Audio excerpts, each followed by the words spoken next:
জন্মদিনেই ভক্তদের জন্য নতুন চমক নিয়ে হাজির হলেন কর্নর সুপারস্টার যশ। অভিনেতার 40তম জন্মদিনে মুক্তি পেল তার নতুন ছবি toxic a fairy tale for grown আপসের প্রথম ঝলক। প্রকাশের পরেই ভিডিওটি সামাজিক মাধ্যমে ব্যাপক আলোড়ন সৃষ্টি করে।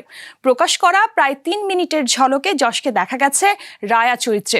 কবরস্থানের এক শেষকৃত্যের দৃশ্য দিয়ে শুরু হয় ভিডিওটি। সেখানে হাজির হয় রায়া, আর মুহূর্তেই বদলে যায় সবকিছু।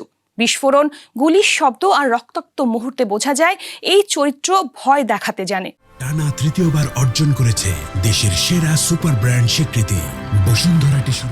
গাড়ির ভেতরের কিছু সাহসী দৃশ্য, সিগারেট টানা যশ, হাতে বন্দুক, আর শেষে তার সংলাপ ড্যাড ইজ হোম দর্শকদের উত্তেজনা আরও বাড়িয়ে দেয়। টিজার প্রকাশের পর থেকেই নেট দুনিয়ায় চলছে প্রশংসার ঢল। ছবিতে যশের নতুন লুক, স্টাইল আর ভয়ঙ্কর উপস্থিতি দেখে ভক্ত ও দর্শকদের মধ্যে একটাই প্রতিক্রিয়া, এটা একেবারে অন্যরকম যশ। অনেকেই ছবির ভিজুয়াল আর উপস্থাপনাকে হলিউডি ধাঁচের বলে প্রশংসা করছেন।